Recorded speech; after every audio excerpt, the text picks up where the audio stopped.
অনুভৱটো ভাল মোৰ ফুল্লি বিশ্বাস আছে কনফিডেন্স আছে আৰু ঈশ্বৰৰ আশীষ সদায় ল'ব লাগিব আমাৰ দিনটো আৰম্ভ হয় জীৱনটো আৰম্ভ হয় ঈশ্বৰৰ আশীষ লৈ পেলাই গতিকে আজি মই পূজা প্ৰাৰ্থনা কৰি ওলাই আহিছোঁ নিৰ্বাচন যাতে সুকলমে হয় কোনো হিংসা নহয় কোনো ধৰণৰ ইয়াত বিক্ষিপ্ত ঘটনা নহয় ভাল এটা পৰিৱেশত যাতে আজি নিৰ্বাচনটো হৈ যায় আৰু এইবাৰ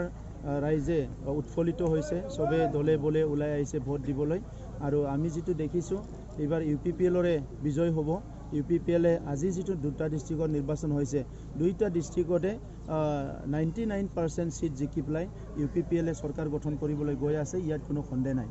পিটিডি নিৰ্বাচন সম্বন্ধত আপুনি যেটো হিংসাৰ কথা কৈ আছে বিপিএফ দলৰ তাৰ সম্বন্ধত কি ক'ব সব বিপিএফ দলৰ আৰম্ভণিৰ পৰা যোৱা 7 মাহ ধৰি ইয়াতে হিংসা কৰি আছে আজি ইয়াক মাৰে কালি ইয়াক পিটে কালি ইয়াৰ অফিস বন্ধ কৰি দিয়ে আৰু আমাৰটো ইউপিপিএলৰ যিমান বেনাৰ পোষ্টাৰ ফ্লেক্স আছে প্ৰত্যেক দিনাই তেখেতসকলে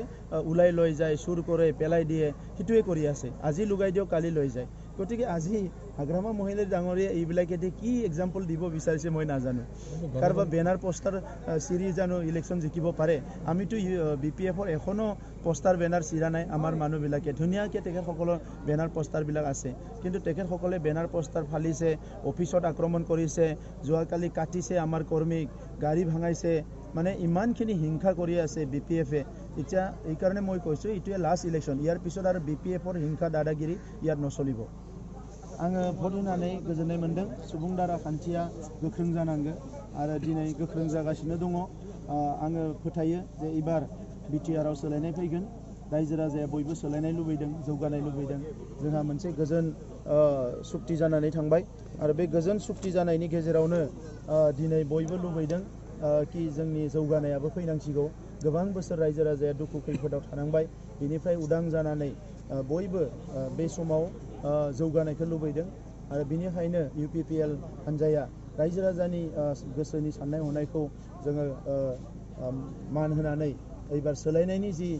जांख्रिथाय बेवहाय जों बाहागो लादों आरो बिटिआरनि गासैबो मोनब्रैबो जिल्लायाव दानि मोनब्रैबो जिल्लायाव इउपिपिएलआनो देरहासार जागोन आरो सरकार दागोन मोननै जिल्लायाव जादों बिसायख'थि बे बिथिङाव मोनबेसे देरहानायनि खाबु दं मोननै जिल्लायाव जों 99% देरहागोन मोनसेबा मोननै सीट सोरबा मोननो हानाय किन्तु 99% जों देरहागोन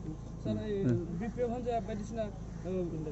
हिंसायारि जाथाय खामानि मावगासिनो बिथिङाव बेनो दिनै बिपिएफआ जेननांगौनि कारना बेनो बिपिएफआ बे कारनावनो जेनगोन जे बिपिएफआ हिंसा खालामगासिनो दङ आरो दिनैनि समाव रायजो राजाफ्रा हिंसाखौ लुबैया गावनि बिदा फंबायनि गेजेराव बुलायलायनायखौ लुबैया नांलाय खमलायखौ लुबैया दा नंखायनो बिपिएफआ जिहेतु रायजो लुबैनाय खामानिखौ मावाखै रायजोनि हेंथासो मावदों नंखायनो बिपिएफआ गाज्रि जेननो थांगासिनो दङ सार भटआ 4 बाजियाव लागि जागोन जोबथारनायाव नोंथाङा जिखिनि भट होनो फैगोन बिथांमोनखौ नोंथाङा मा खावलायनो लुबैयो माबायदि जानायखौ लुबैयो आङो बेखौनो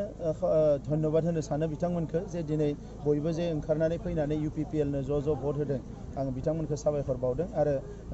मोजां मोनसे सरकार दानानै जोंनि ओनसोलनि साफ्रोमबो रायजो राजा आइ आफाखौ जोङो सिबिगोन